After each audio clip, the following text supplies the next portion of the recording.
Look, I'm just a geologist. I like rocks. I love rocks. Hello, everyone, and welcome to the Geology Flannelcast. My name is Steve. Hey, everybody. I'm Chris. And I'm Jesse. Yeah, sorry. We were giggling a little bit in the beginning, because we normally have such a smooth beginning to our podcast. But I was doing the old Wayne's World where. Is that what that was? I didn't know what that was. They count it down to 3. How come we don't say 2 or 1? You just don't. Everything I know about TV, I know from Wayne. Yeah, exactly. Aurora free access television. Yeah. Anyway, welcome. Yeah. Well, yeah. What episode are we at, Chris? 60. This is episode 69. No, it's not. Mm-hmm. Mm-hmm. No way. Mm-hmm. 69, Way. Dude. Yeah. What movie's that from? Bill and Ted reference right there. Yeah. If you really are us, what number are we thinking of? Yeah, that's right. Oh, man. David says, swing. So, yeah. All right. So you want to pay some bills real quick? Go ahead. Get it over and done with.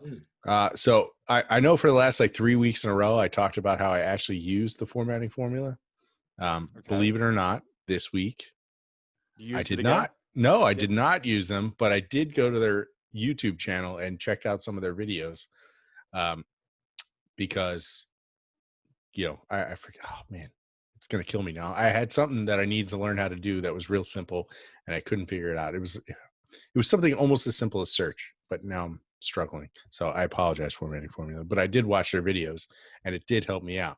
So please check them out. YouTube/C/formatting formula for all of your Word documenting needs. They'll do anything from formatting your entire PhD dissertation, which apparently they do a lot of now. They format a lot of those. That's what it was. I had them format a huge document for me. That's what it was. So they had formatted my document for me, but then there was one little thing that I needed to tweak. So rather than going back to them, I went to their videos, learned how to do it myself, and then did it myself. But they it ended up being 200 pages. So I was pretty proud of myself. Yeah. So there you go. But I was talking to them. I was saying, "Oh, I'm sorry. This is going to be a real pain in the neck." They're like, "Are you kidding me? You should see some of the dissertations I get, like non-complete sentences and just me fail English that impossible." So things like that. So it's too bad. Like all the dissertations, everything's typed up. You can't really see the tear stains on the paper anymore from when they had typewriters. Yeah, that is a good point. But but the formatting formula, they caught a few like stupid grammatical errors that I made, and grammatical errors. I know there, and apparently I'm too big of a fan of commas. TOO. Yes. Yeah, okay. Thank you for that, Chris. Anyway, formatting formula. That not only do they format the stuff, but they also caught some of this stuff before I sent it on to clients and or bosses and or whatever it was. Yeah, so. Steve, just last week you were busting on Ira Glass from This American Life for having too many pauses. And yes, I just think it's ironic that you got nabbed for having too many commas in your reports or whatever documents you're writing there. Yep. Karma, baby, comes right back around. That's true. Yeah, I'll have to send Ira a apology letter and let him know, but I'll put too many commas in it. Mm-hmm. Anyway, please check them out, formattingformula.com or YouTube/C/formatting formula. Subscribe to them. Tell them the Geology Flannelcast sent you, or send them an email. Tell them the Geology Flannelcast sent you, or just check out their website and tell the Geology Flannelcast sent you. Are you noticing a theme here? I was going to say. But yes, please check them out. They're a great supporter of the podcast, and we can't say enough good things about them. All right, let's get on with the episode. So we got a current events episode today, and I know Mr. Thornburg over there is just jumping out of his skin, ready to He is just beaming with this story. So Well, I'm I'm going to save it. you're gonna save it. I've got two. Yeah. I'll do one first, and then I'll segue. Okay, we'll come back around. All right. Yeah. So I'll make them tie together. The first one. You'll gotta make do it my tie first- together, and then they'll be separated by like 30 minutes, and then we'll bring it back. Right? It's great. So, Smooth as silk. That's what we're known for here at the Geology Flannelcast. I'm But pretty excited. geologically speaking, what is 30 minutes? Nothing. Nothing. can't even- Nothing. So, Can't even see it.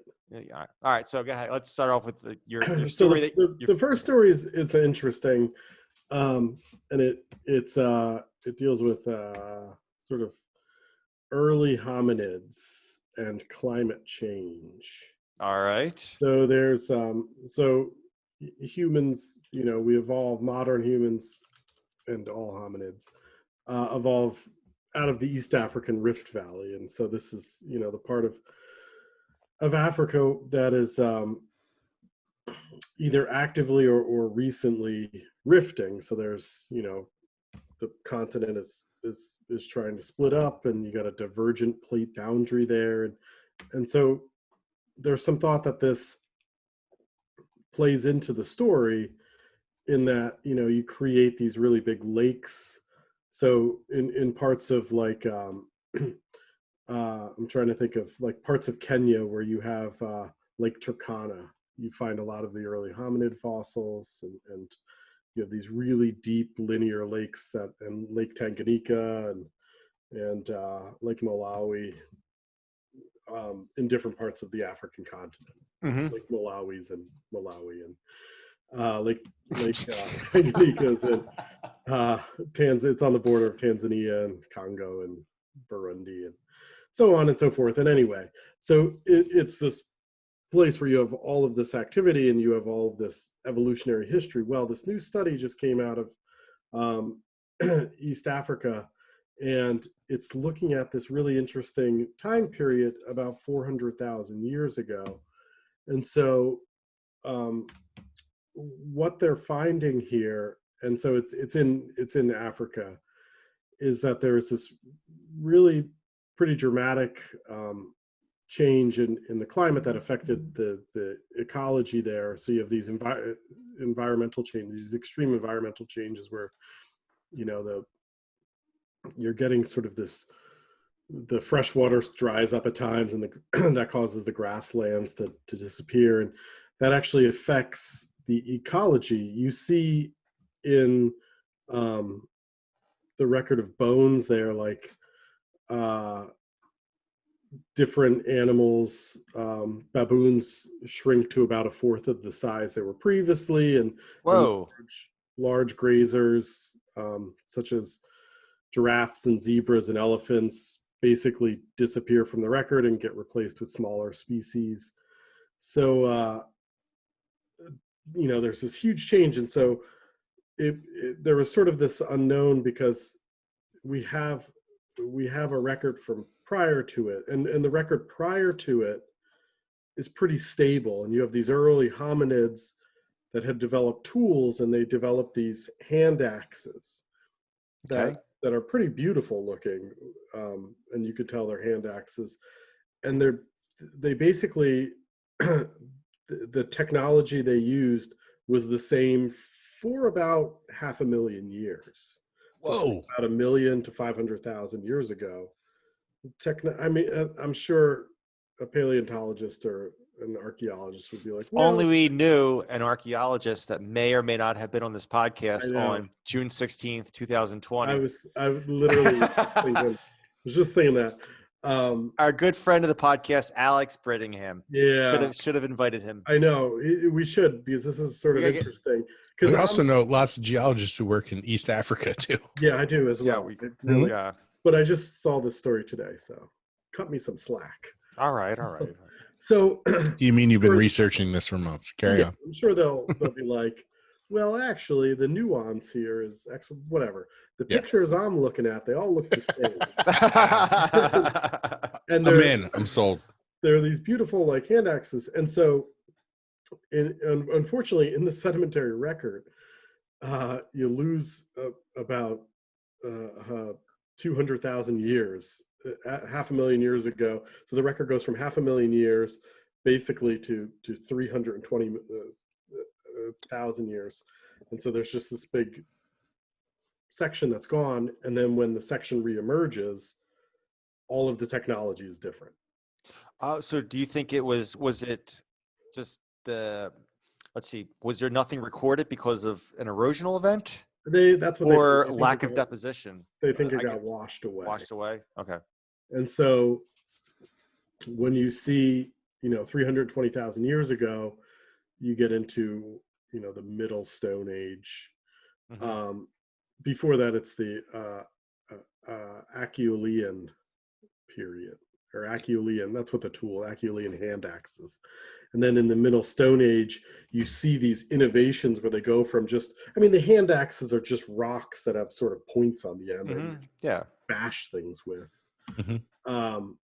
to developing like projectile points and things like that, where you see this range of instruments. Oh, that's cool. And the thought is they're tying it together from 400,000 years ago. They're starting to see that there was this dramatic shift in the climate and in the ecology.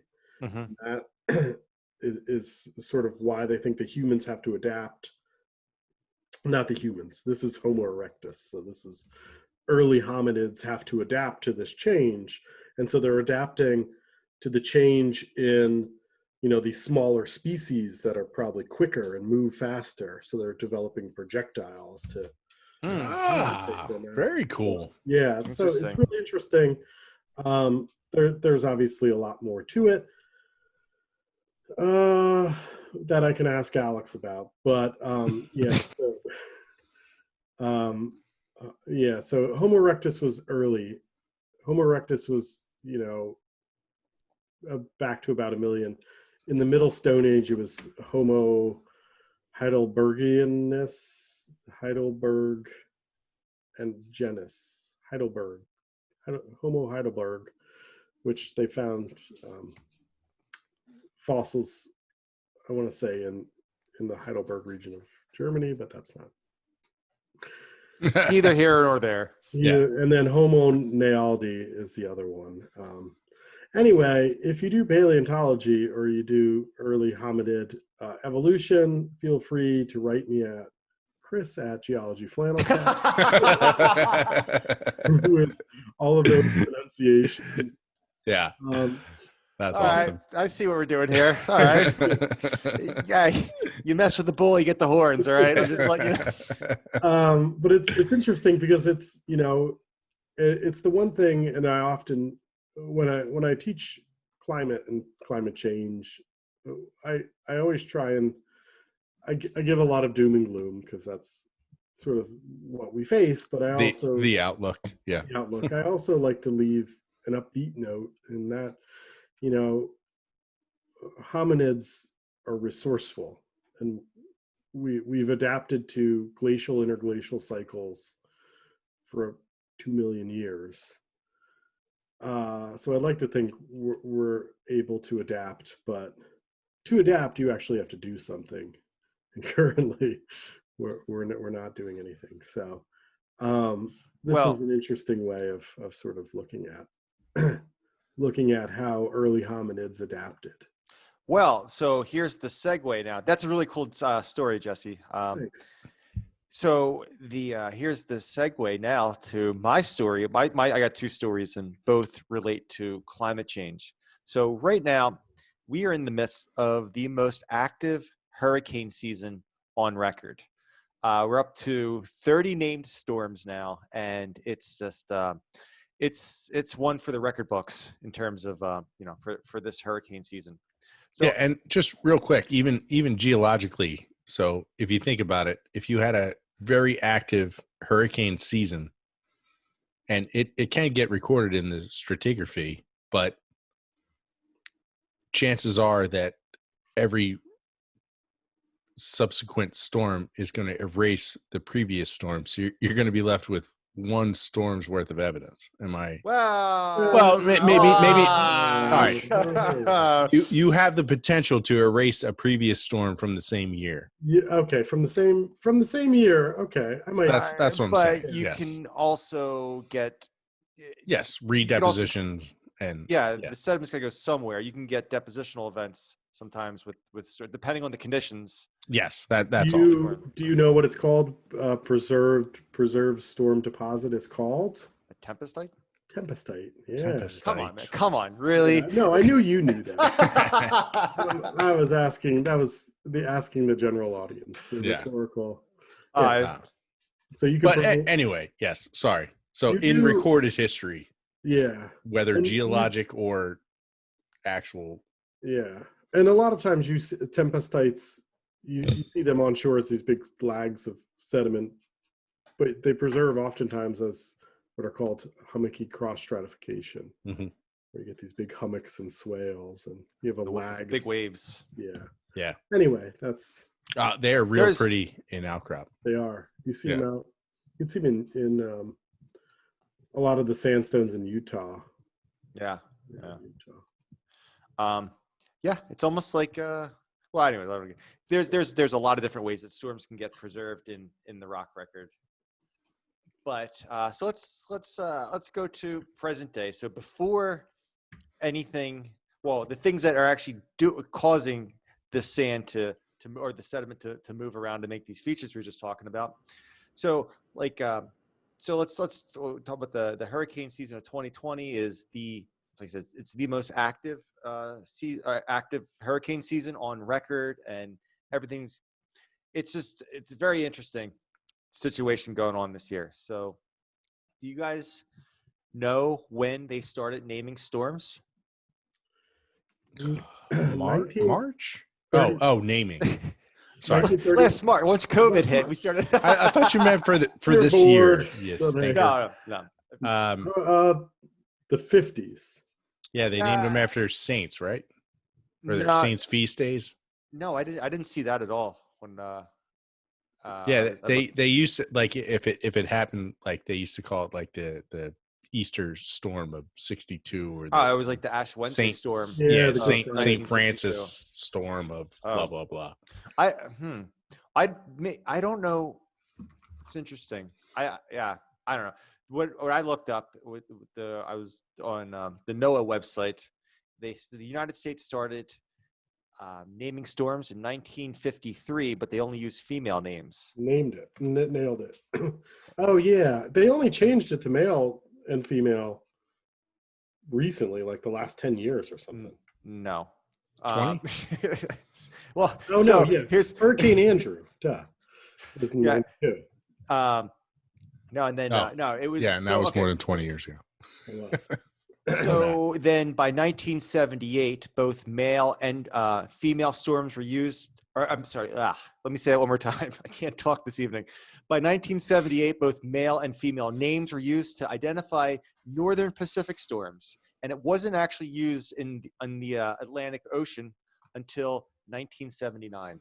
Chris, maybe that's what happened. Maybe male and female storms started to get together in the 70s, and that's why we have a lot more storms now. But there's actually that's storm love each other, breeding more storms. So that's actually kind of controversial what you just said there, Steve. So it's not necessary. Well, so there's a school of thought that originally said with climate change, there's not necessarily going to be more storms. It's just the storms that are going to brew. Can you say storms brew?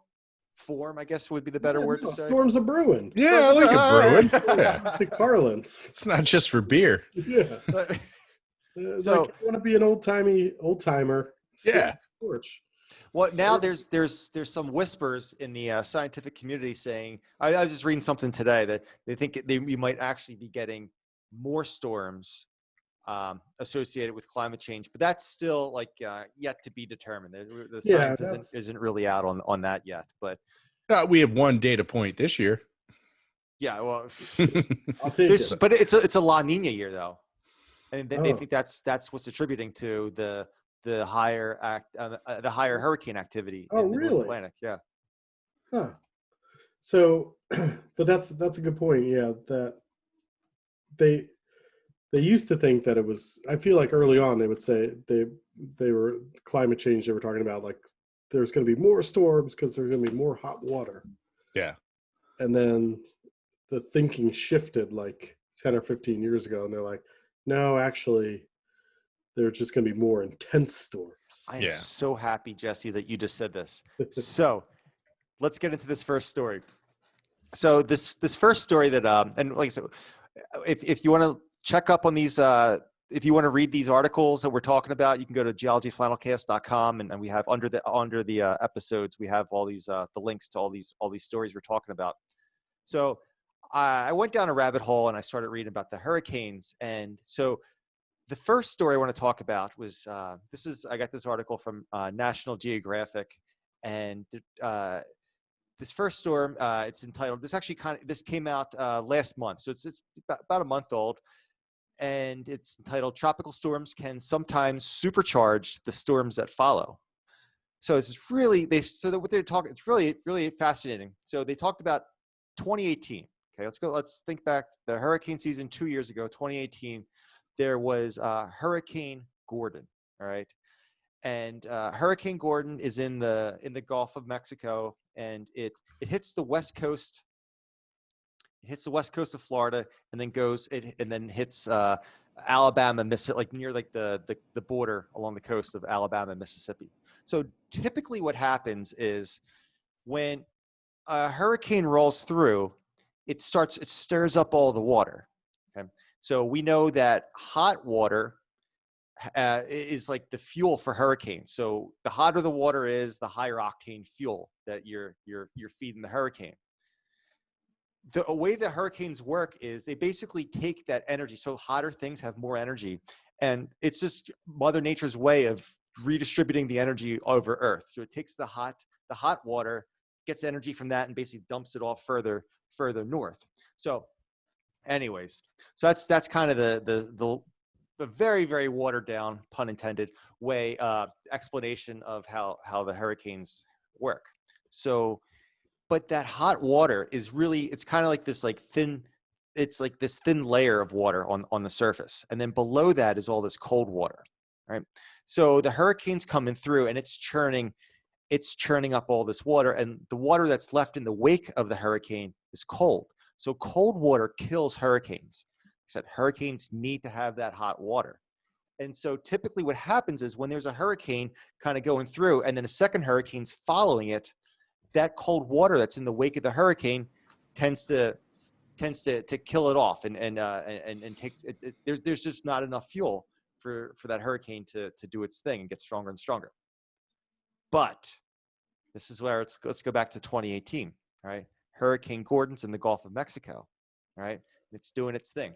It's churning up the water. But what happens is it had to do with the direction that the hurricane was moving, coming off of Florida and going to the north towards the Gulf of Mexico, so towards Mississippi and Alabama. The coast and like the geometry and orientation of the coast actually took that cold water, and instead of it churning everything up, it took that cold water and it pushed it out towards the edge of the continental shelf. So where you have the continental shelf, that's the shallower ocean water. Like that's the continental shelf is the part of the ocean. It's closest to the coast. It hugs the coastline, and typically the water is really not that deep. Like 200 meters ish on average for the, we're not dealing with like tens of thousands of feet of depth along the continental shelf. So this cold water comes to the coast, and the coast pushes that cold water back, and it basically falls off the continental shelf into the deep water of the Gulf of Mexico. All right.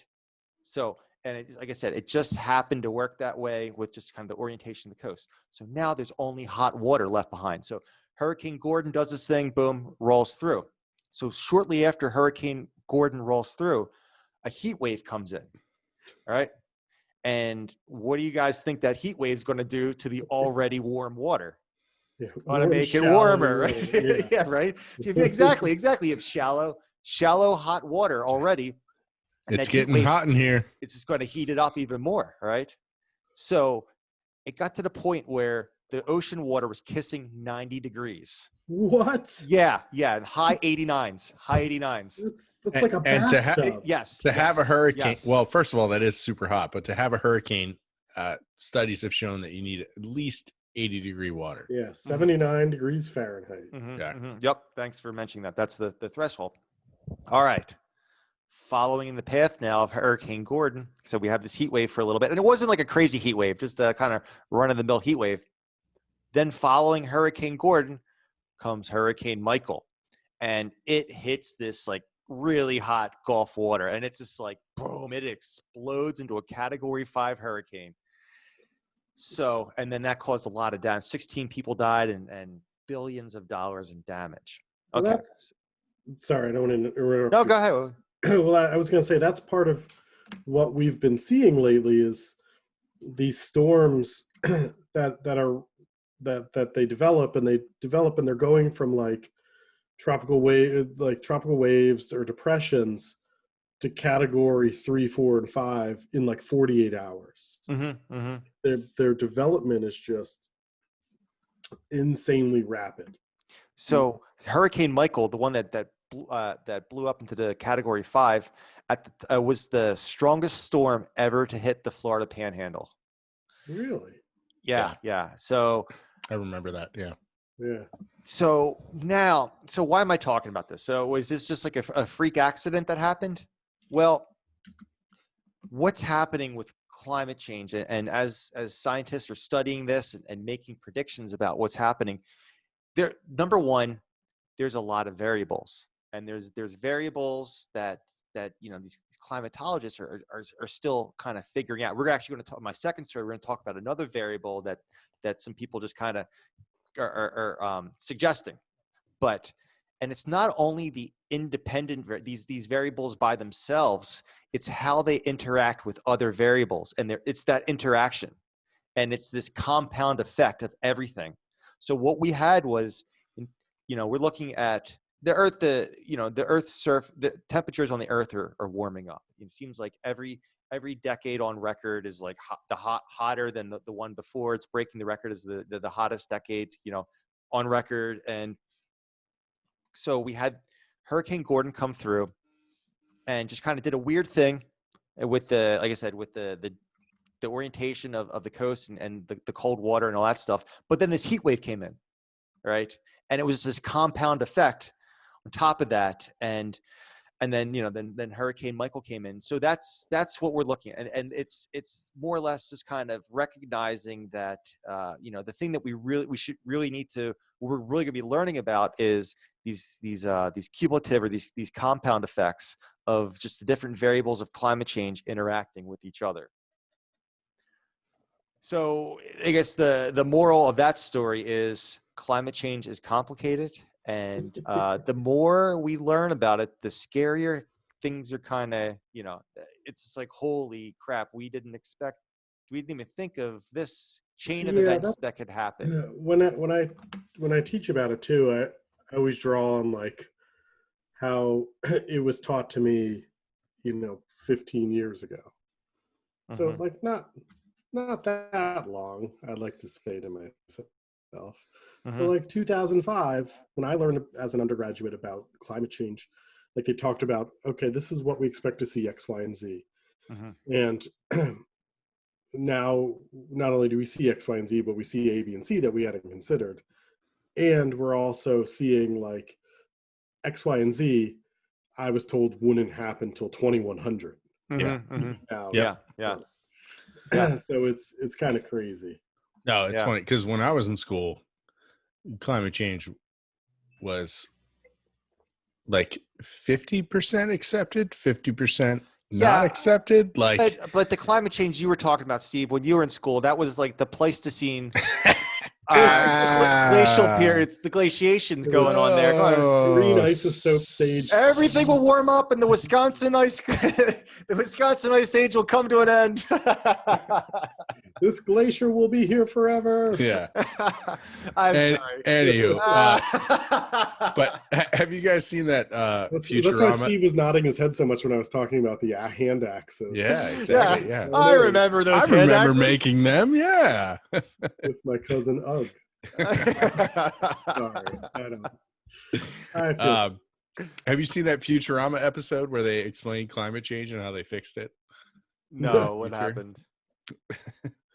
Like, scientists just now drop ice cubes into the ocean every so often, and that stops climate change. And they're like, but it kept getting worse, so they just dropped bigger ice cubes. And then finally it was like, and that's how they fixed it forever.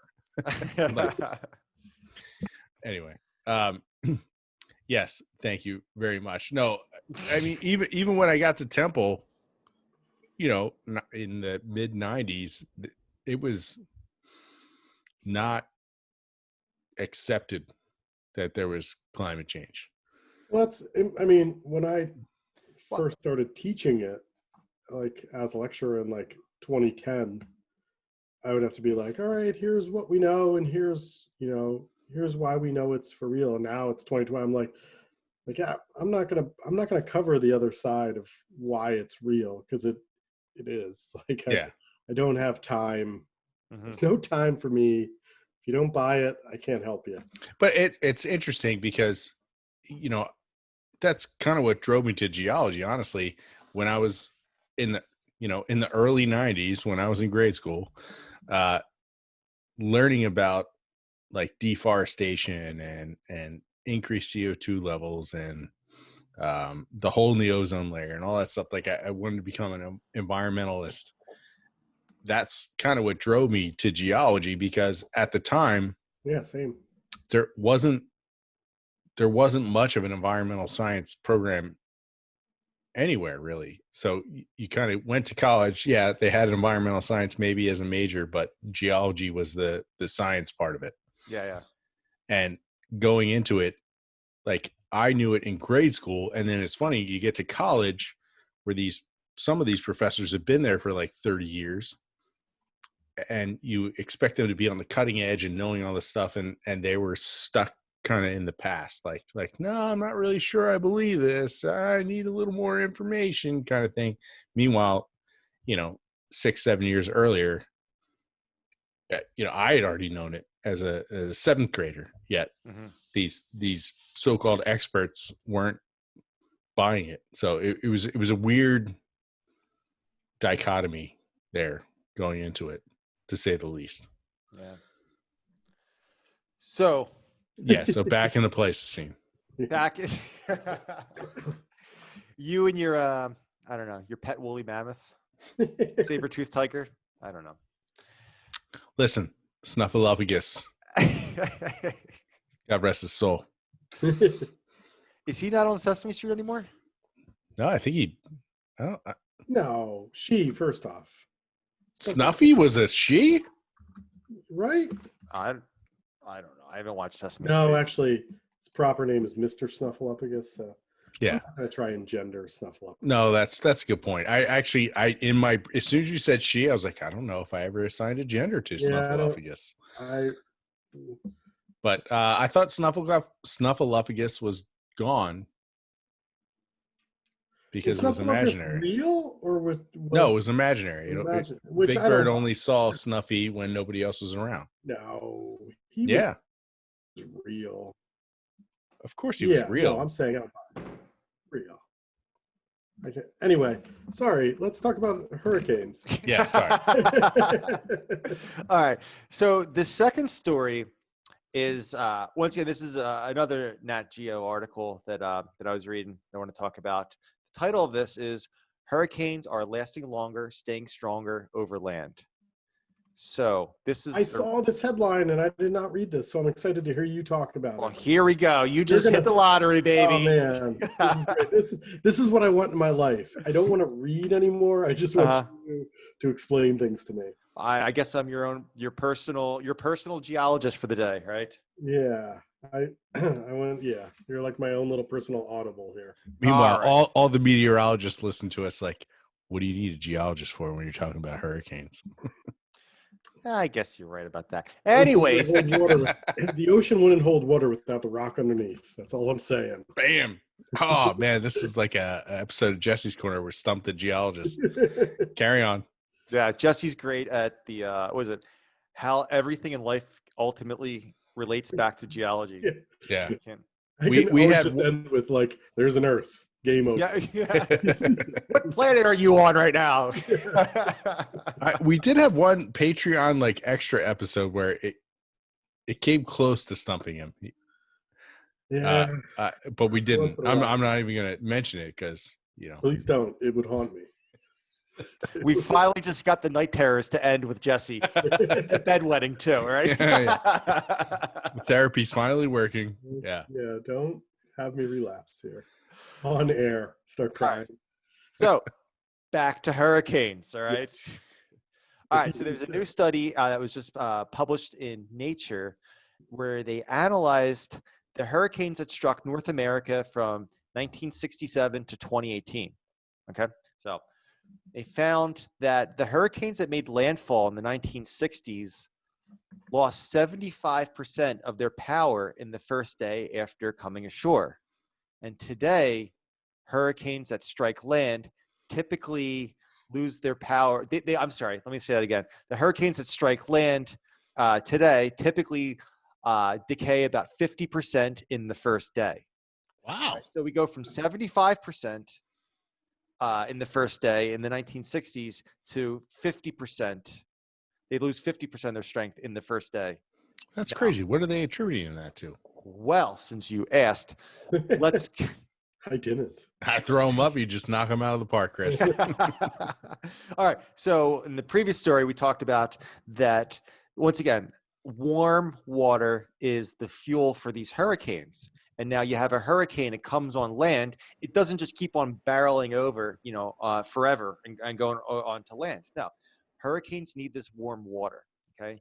And so when they go onto land, you cut off their fuel source and the whole thing falls apart. Right. But in the 1960s, after the first day, the hurricanes lost 75% of the power. And now in the first day, they lose about 50% of the power, right? So the story behind this is these climate modelers where they were looking at these storms hitting landfall, making landfall, excuse me. And the previous storm models could not explain like what was going on. Like why are they, they're slower to break, they're slower to lose their energy. Well, so they think they found another variable in terms of hurricane strength, right? So, and this is really interesting. So I'm reading this article and it's kind of like one of these things where it's just like some of the best scientific discoveries are the thing that's right in front of your face, right? And I mean, like it was this there, and it was so obvious that it gets overlooked for so long. So it goes back to a very fundamental point of just climate physics, really, I guess. Warm air holds more moisture than cool air, right? It's a fun Prove fact it. for you right there. No, wait, what's that? That's a good fun fact. Good. That's why it's hotter when it's humid. It was really humid today before it started raining. Man. Other way, it's more humid when it's hotter. Yes. No. Yeah. Hotter when it's humid. I'm with Thornburg. Yeah. If the air is holding moisture, It feels hotter. Yes. Yeah. Yeah. Yeah, And today I felt like You're nothing technically correct. nothing could dry today. Like Ugh, it was just it was gross. And now it's just raining and and don't get me wrong, it's 70 degrees in mid-November. So I think we hit close to 80 down here. Yeah. yeah. It was 70. Atlanta. Yeah, it was 74 at 100% humidity, and it's November 11th. Yeah. Well, so I guess back to the hurricanes. So we know that there's this link between the warm air holding more moisture than cool air. Once again, hurricanes, they need this warm ocean water for their fuel. All right. And when the Gulf of Mexico or the Atlantic Ocean gets particularly warm, they say it supercharges hurricanes, right? And we say, well, but once they move over land, it's robbed of the fuel, and the hurricanes begins to break apart. But with looking at this this new variable, kind of making better accounts for this in their models about the warm air holding more moisture.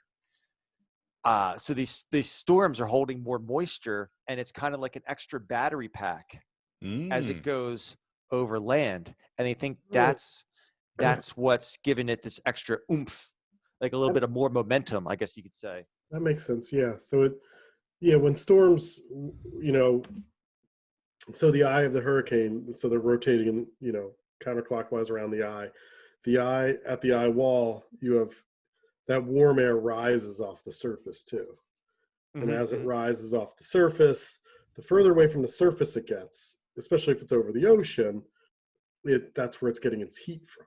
And so the further away from the surface, it loses heat. And as it loses heat, it loses the ability to hold moisture. And that's why you have rain with hurricanes. But when it rains, it releases that heat. It's called latent heat. Yeah. And so that's interesting. So that it's sort of feeding off this moist latent heat. So basically, the warmer the sea surface temperature, the more moisture the storm can carry over land, and it takes longer for it to decay. So it just from reading this, I guess just like my 2 cents is that the take that I got from the story is it almost seems like the warmer the water is, the more fuel it gives that storm, the more momentum that storm has. The longer it takes to run out of fuel. Yeah. That's crazy. I was wondering. I was kind of hoping it was like the heat island effect or something, like the warmer temperatures of the land. But no, that makes a lot more sense. That it's just holding more in reserves. Yeah, and you see like storms like I'm just looking at 2020 here, like Tropical Storm Cristobal, which was Spanish for Christopher. Yeah. Feast day. It was St. Christopher isn't a saint anymore. Oh, he's not? No. Huh. Why'd they take it away from him? I don't think he really deserved it in the first place. I don't really know anything about that. Anyway, this is not the podcast for that. No.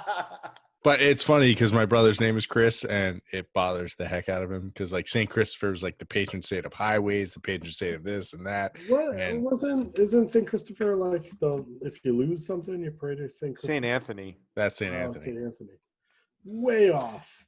Anyway, tune in for our religious podcast. That's been on. So like Tropical Storm Cristobal, Cristobal. That's where I see into the future. Look into your crystal ball. It end of May, early June, it literally formed up over the Yucatan Peninsula, sort of looped around the Yucatan, hit Louisiana, came up the Mississippi Valley, and still had strength by the time it reached the Hudson Bay. Holy crap. Yeah. Up in Canada. Wow. Early May. Excuse me, early June. Well, and that was the other thing about this hurricane season. They had the earliest named storms on record. I think. Let me fact check that and make sure I'm. Well, if every once in a blue moon, you get one in like January or something, like something really weird. But with 2005, 2020 just overtook 2005, and 2005 had 28 named storms. We have 29 now. And the 28th, soon to be 30. Yeah. Yeah. The 28th came as they reevaluated the data, and they realized there was like a system that had popped up like December 31st or some December 30th.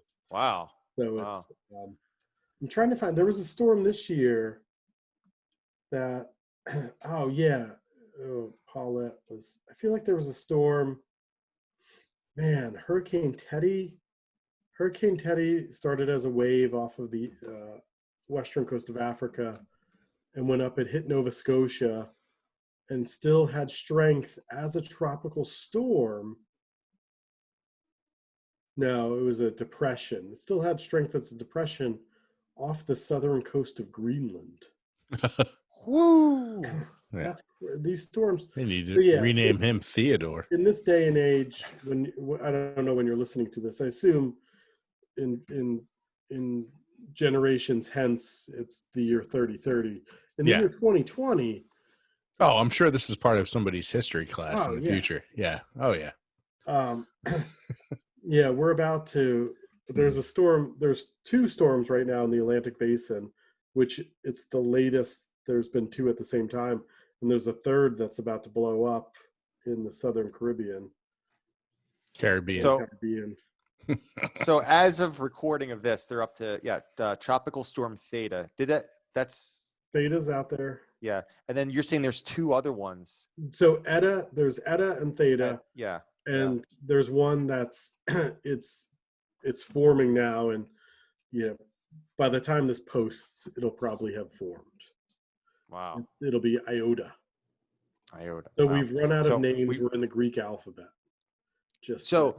Another fun fact about the nomenclature, the naming scheme for hurricanes. The nomenclature. Yes, if you want to pronounce it like that, you weirdo. Wrong emphasis on the wrong syllable. Yes, exactly.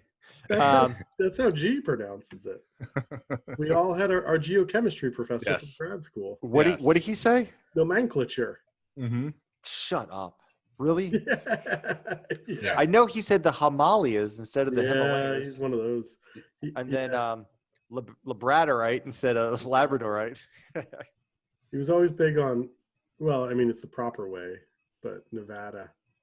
That's what I say. We say Nevada. He was from Arizona. Yeah, he's from, so Nevada's the proper way. At least for Nevadans. I don't know. For real people, it's Nevada.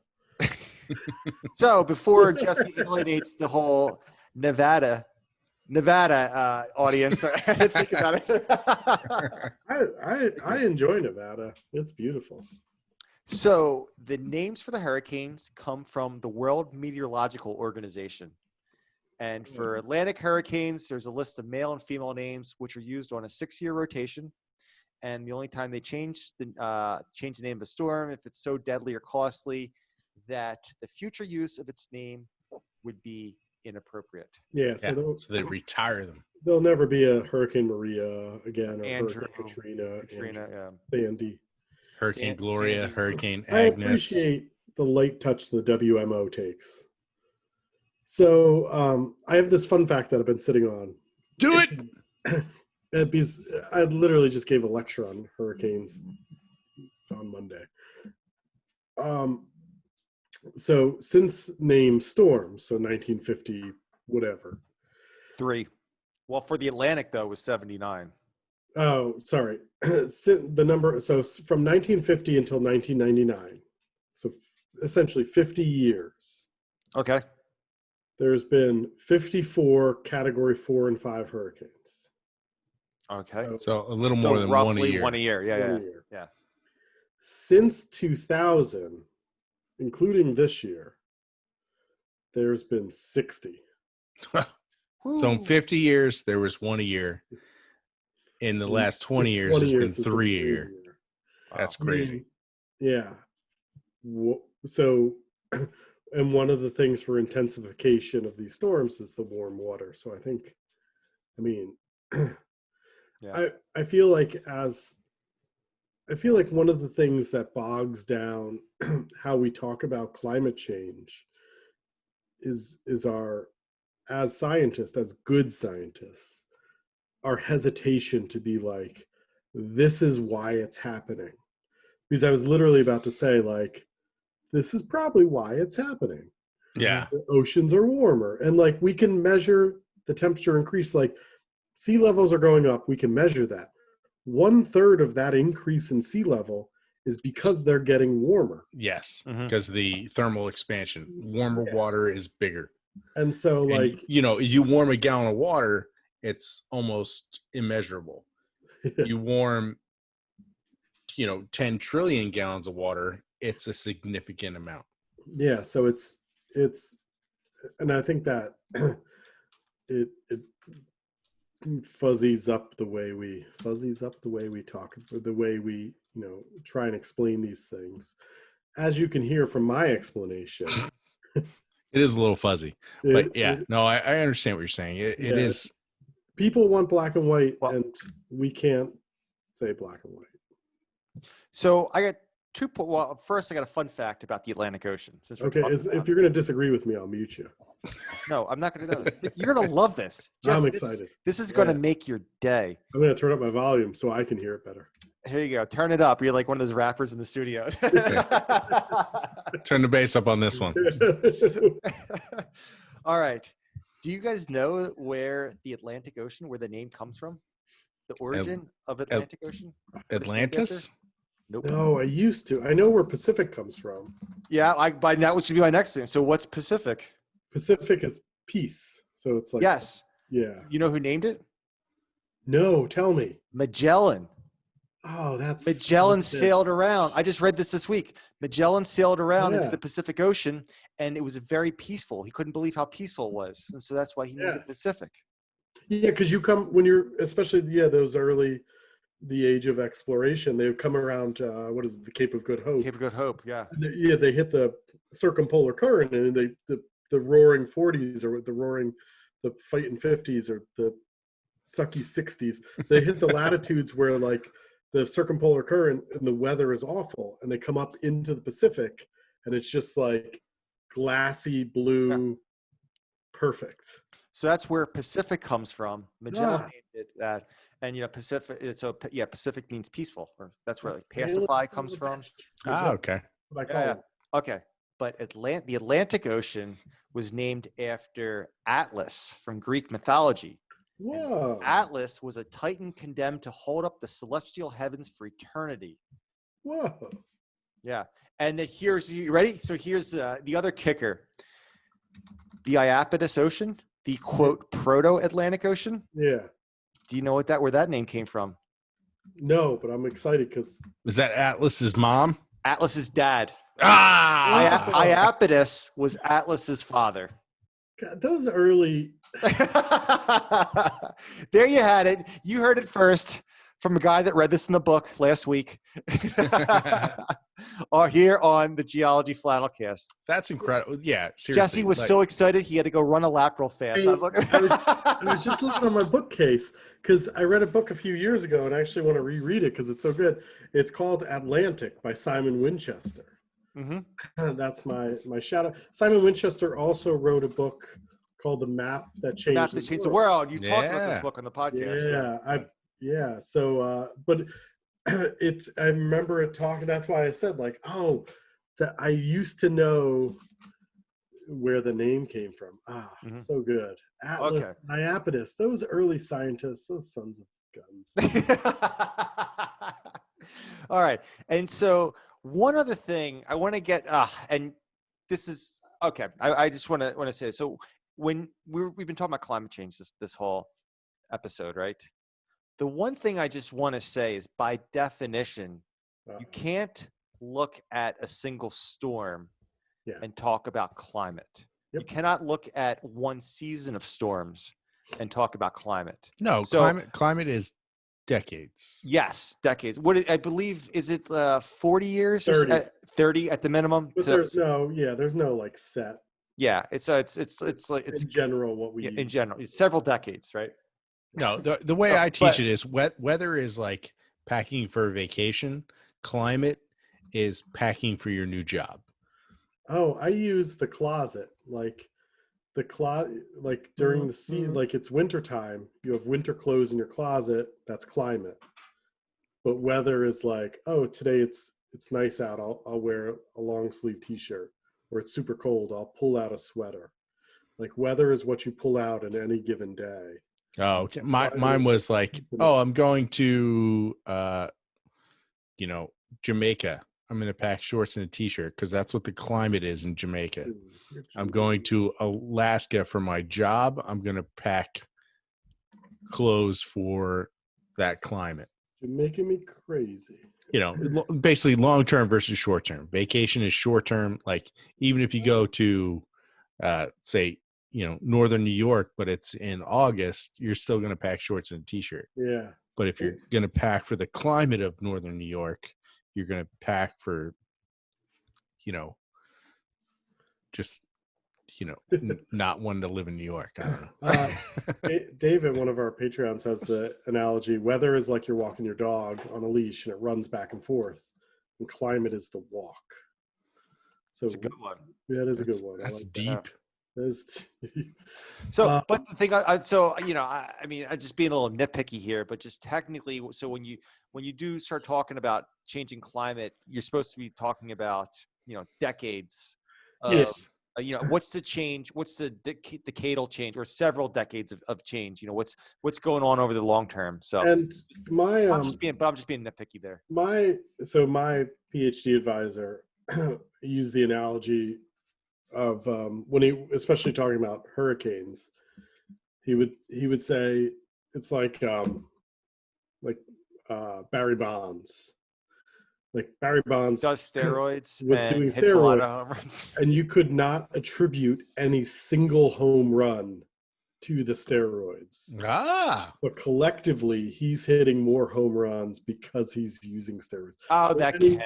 Oh boy. Yeah, I always liked it. So that's a good analogy. Any I like one it. single hurricane, you can't say it's more intense because of climate change, but you can say we've had 60 in the past 20 years, probably because but the previous 100 years, nobody's hit that many home runs. Yeah. And then and then along comes Sammy Socha. His neck size grew 15 inches in 10 years when he was 40 years old. Anyway, he shouldn't be in the Hall of Fame. There, I said it. Hot take. All right. Are this like a subterfuge baseball podcast on this? So, have we gotten any emails about because I got a lot of texts. I'm not going to lie. I got a lot of texts about my Cal Ripken comments. Oh, really? Good. Yes. You deserved it. Good. I don't feel bad for you at all. A lot of people were on your same page, guys. So, well, so anyway, so that's all. I just had those two stories. I know. So, grand finale, Jesse. Are you ready for this? Yeah. All right. So, I have never seen. I've seen Jesse only on several occasions more animated, more excited than this. This ties in to human evolution overcoming. So 3 people have recently been banned from Yellowstone because they were caught cooking multiple chickens over a geyser. Was one of them Woody Harrelson? Multiple chickens. Multiple chickens. Wait, to use the hot spring. We don't know any of these people, right? No. All right. No, there are 3 people canoed. They canoed 8 hours into Yellowstone. They canoed with chicken carcasses. And did they slaughter the chickens and the pork? They were bagged up into roasting bags. Yes. Into the hot spring. And they went and they were bathing in the one river, and they came back and there was apparently just like a ranger standing there, probably being like, "These your chickens?" And they were like, "We didn't realize that was against the regulations." They had read the rules and regulations. And nowhere does it say you can't use the was it a hot spring or geyser? What'd you say it was? It just says one of the hydrothermal systems. So, wow. They said the rules said not to put anything in there like sticks and garbage or rocks, but they figured since they were putting it in and then pulling it out, it was non-destructive, and it was double bagged. I'm not gonna lie. I'm I'm siding with the canoers on this one. They sound like really sort of straight-laced. He's quoted as saying, I'm one for big rules for scouting and camping and leave no trace. I don't intend to be a naughty person or be a troublemaker. So I mean, I'm not gonna lie, I could hear any one of us saying that. I want to know. So they're from Utah. They're all in their 40s and 50s. The three people, they're fined between $500 and $1,000. Oh, geez. And wow. they were banned for 2 years. Oh no, 2 years probation and banned for 2 years. That's crazy. Yeah. So I mean, they went off. What? Apparently, it was well marked. Like, don't go here. They brined the chicken for several days beforehand. Wow, they really thought about this. Do they get to eat the chickens? That's what I'm wondering. Like, that park ranger, how do you not? Oh, that the park ranger is like, chicken. boys, I got lunch. Yeah. Anyone want to have a hydrothermal chicken? Oh man, So, chickens were destroyed with extreme prejudice. Dave says. and they bring in a bomb squad and they put the big thing where they. Yeah, exactly. It's just like like in Monsters Inc. where they find the sock. It's just like boom. I mean, they said it was land use, not land abuse. Oh wait, the park rangers left them and they did try it and they said it was fantastic. Oh, you know what? That just warms my heart. Yeah. It makes me hungry. That's awesome. So I saw that story and it just made me giggle. Oh, that is fantastic. sure. Wow. That's humans overcoming. Like I said, I want to leave people with optimism. I mean, honestly, a lot of fancy chefs and fancy restaurants and stuff like they're boiling their food in bags because it's a more even, constant heat. Yeah, sous vide. Oh, thank you.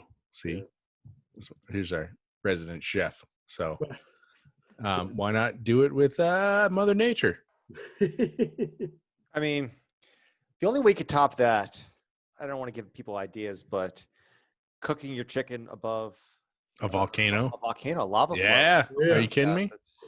No, there was University of somebody who cooked steaks over. It was like Syracuse or something like that. Yeah, they cooked steaks over lava flow. Yeah, but it was an artificial lava Yeah, flow, they had a furnace. Yeah, still. Yeah. But that's the only way I can think of is to top that. Just cook. I feel like lava flow would be too much heat too fast. Well, I mean, you got to have it. You figure out the distance. That's no, I understand, but I'm saying that the geyser thing. Water only boils at 212 degrees Fahrenheit. Doesn't get any hotter than that. Unless it was steam coming out of the ground. Unless you got some volatiles in it. Yeah, you're right. Other things adding to it, but still. But anyways, yes, that's Jesse. I'm really happy that you that's saved awesome. that one for the end. So if you want to become a Patreon so we can buy a canoe, I'll front the money for the chickens.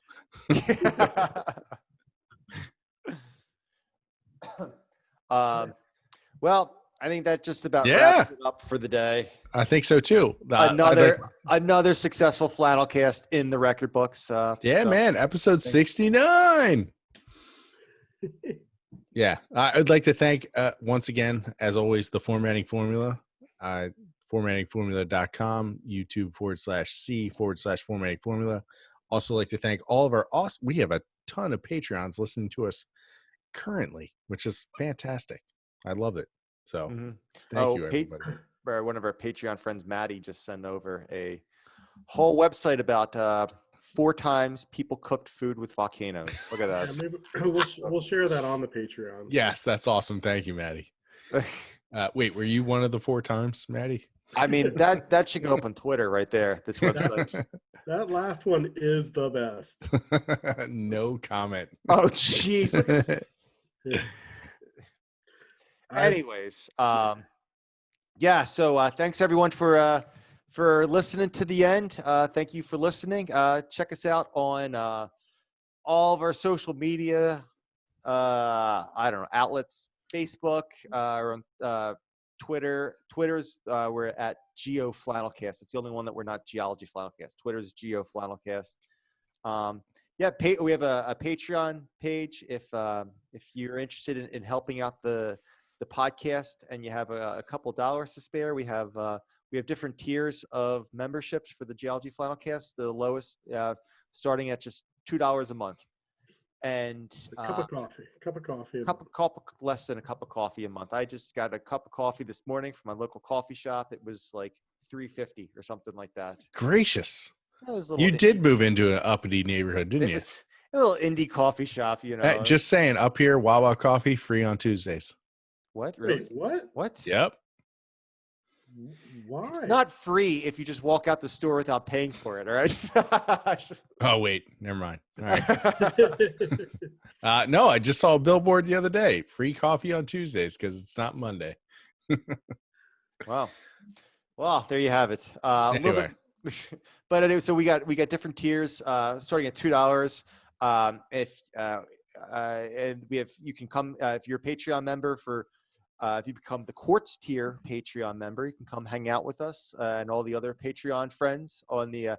We have a little hangout before the podcast, and then a little bit afterwards. A little, if any little meet and greet kind of deal. It's a lot of fun. You can watch the podcast get recorded live. So yeah, Patreon Diamond friends, members get to watch Chris take his shirt off. So that's always fun. If you become the Topaz member, you get to pick a topic that you'd like to hear covered on the podcast. So we'll do a whole episode devoted to your geology, preferably topic that you preferably. We'll see. But anyway, so there's patreon.com/Geology Flannelcast, and then if you just want to just tell a friend, that helps out a lot too. Get the name out there. The Geology Flannelcast. Write a review on iTunes or something like that. So, and don't forget to check us out on YouTube. So we have all the podcast episodes. We have the video with it on up there on YouTube as well.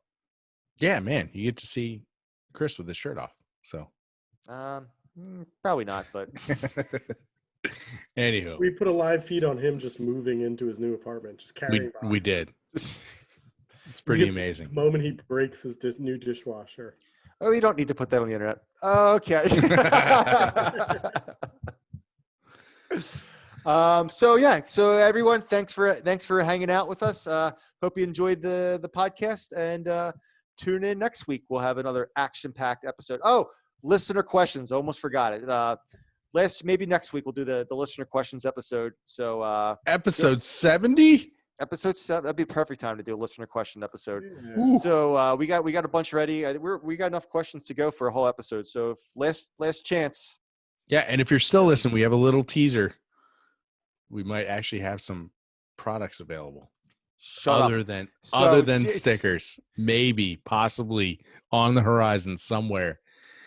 Jesse's free T-shirt for what was it, 2017? Is that what 2016? I forget what it was. You say that, and then it's gonna be like The Simpsons, where like you just hear me run out of the room and you hear the car start. Exactly. Peel out of the driveway. Yeah. So anyway, so stay tuned. Stay tuned for that. You got to leave them with a cliffhanger, Chris. All right. So, I'm not done but the questions. Go to Geology Flannelcast. Stepping on my toes here. GeologyFlannelcast.com. Go to submit listener questions. Or if you just want to get a hold of us, shoot us an email. Say hi. We don't bite, except for Jesse. You can hit us up on GeologyFlannelcast.com. All right. I'm done. All right. Thanks, everybody. Thanks for listening. All right. We love you guys. Thanks.